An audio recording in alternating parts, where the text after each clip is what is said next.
Wali Kota Medan sekaligus menantu Presiden Joko Widodo, Bobi Nasution, makin mantap maju di Pilkada Sumatera Utara karena didukung sejumlah parpol. PKS menyatakan rekomendasi dukungan diserahkan langsung Presiden PKS Ahmad Saiku. Ada beberapa kesepahaman yang terbangun antara Bobi dan PKS untuk membangun Sumatera Utara di masa depan. Beliau siap berkomitmen bersama PKS, ada tanda tangan kesepakatan itu, ada 9 kesepakatan yang disetujui oleh Pak Wali sebagai bentuk beliau siap membenahi Sumatera Utara.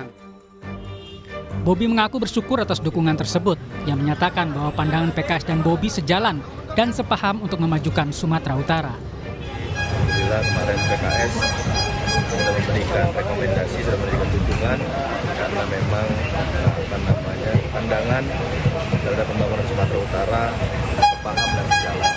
Partai Demokrat juga resmi mengusung Bobi Nasution di Pilkada Sumatera Utara. Ketua Umum Partai Demokrat Agus Harimurti Yudhoyono yakin Bobi memiliki rekam jejak sebagai Wali Kota Medan, memahami persoalan atas permasalahan yang ada di Sumatera Utara. Dan tentu dengan pengalaman yang bisa dihadirkan untuk memimpin Sumatera Utara, karena memimpin Kota Medan tentu itu menjadi etalase. Tetapi dalam skop yang lebih luas, dari satu kota kemudian memimpin 33 kabupaten kota se-Sumatera Utara.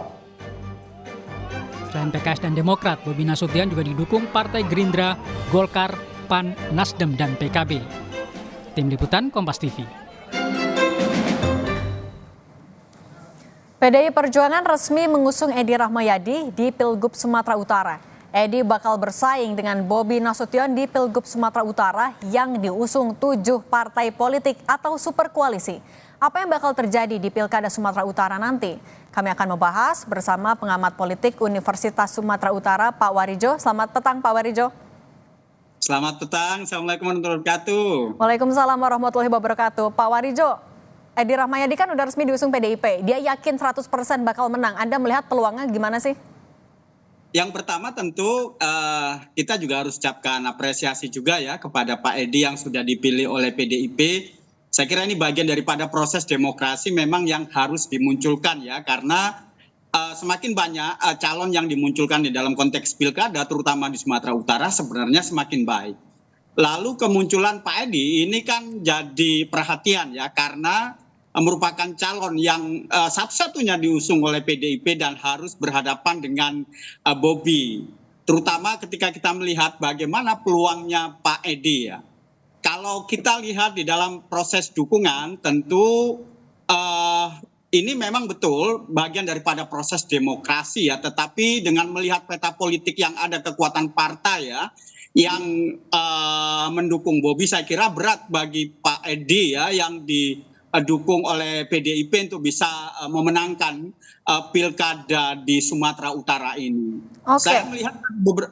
Saya melihat ada beberapa alasan ya. Yang pertama tentu saya lihat Pak Edi juga didukung PDIP ini terkesan agak lambat ya untuk bisa mensosialisasikan diri, karena di ujung-ujung baru kemudian akhirnya dipilih oleh PDIP setelah melakukan ya manuver-manuver politik dengan partai, misalnya dengan PKS yang ternyata gagal gitu.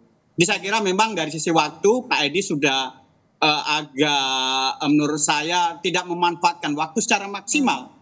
Yang kedua, saya kira kekuatan dukungan partai besar ya yang mendukung Bobi ini akan menjadi mesin politik yang cukup berarti ya, karena dari sisi apapun dilatar belakangi oleh basis-basis tertentu ya, misalnya basis kekuatan massa Islam gitu ya, basis kekuatan partai tengah, demikian juga partai-partai yang selama ini juga didukung atau mendukung kekuatan-kekuatan ini. Dan terhadap Bobi, saya kira ini menjadi kunci yang agak menyulitkan Pak Edi untuk bisa memenangkan.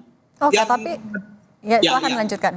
Oke, Pak Wario, tapi kalau terlambat kan tadi menyinggung sebenarnya ini terlambat, tapi kan Edi Rahmayadi masih yakin sekali. Kalau dari kalkulasi Anda sebenarnya modal atau bekal apa yang bisa membuat Edi Rahmayadi sebegitu yakin ya bisa melawan Bobi yang dibaliknya ada 7 partai politik?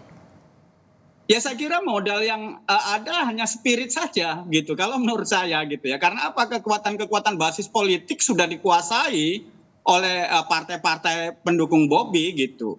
Di Sumatera Utara itu salah satu hal penting yang perlu diperhatikan itu adalah kekuatan pemilih pemula gitu. Jadi simbol kekuatan pemilih pemula jika kita head to head misalnya antara Bobi dengan Pak Edi, saya kira representasinya akan simbolik representasi ke Bobi yang lebih daripada 50% itu adalah pemilih pemula gitu. Jadi saya kira memang Pak Edi bukan lagi representasi untuk bisa dianggap pemilih pemula, untuk bisa menjadi wakil orang muda ya di Sumatera Utara gitu. Dan Pak Edi juga kan sekarang ini bukan incumbent ya. Jadi kekuatan-kekuatan struktural birokrasi sudah tidak terlampau kuat pada Pak Edi, dan saya kira ini berbeda ya dengan Bobi misalnya yang kita lihat incumbent di Kota Medan tetapi punya dukungan dan jejaring kekuatan secara terpusat sampai kemudian di Sumatera Utara. Jadi saya kira ini kekuatan penting yang Pak Edi dan PDIP harus berjuang keras untuk bisa menaklukkan persoalan-persoalan yang saya sebutkan tadi gitu. Oke, nah kalau Pak Waryo melihatnya efek Jokowi masih akan besar sekalikah dalam memenangkan Bobi di Pilgub Sumut? Saya kira efek Jokowi masih cukup besar, ya apalagi kemudian dengan simbol-simbol keberhasilan pembangunan, itu akan, saya yakin itu akan terus diberitakan menjadi sebuah komunikasi politik di Sumatera Utara gitu.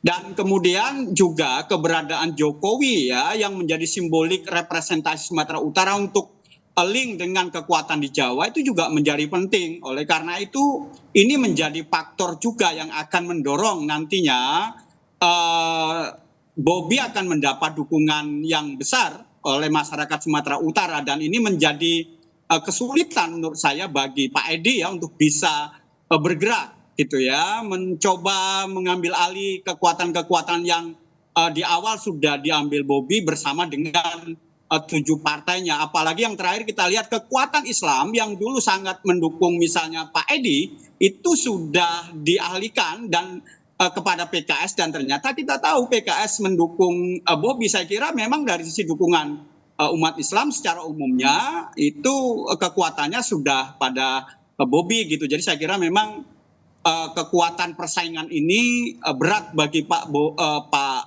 Edi untuk bisa meminimalisir ya kekuatan Bobi bersama dengan 7 partai yang mendukungnya itu. Baik, kita lihat nanti bagaimana kontestasi di Pilgub Sumut. Pak Waryo, terima kasih pengamat politik Universitas Sumatera Utara sudah berbagi di Kompas Petang. Sehat selalu, Pak.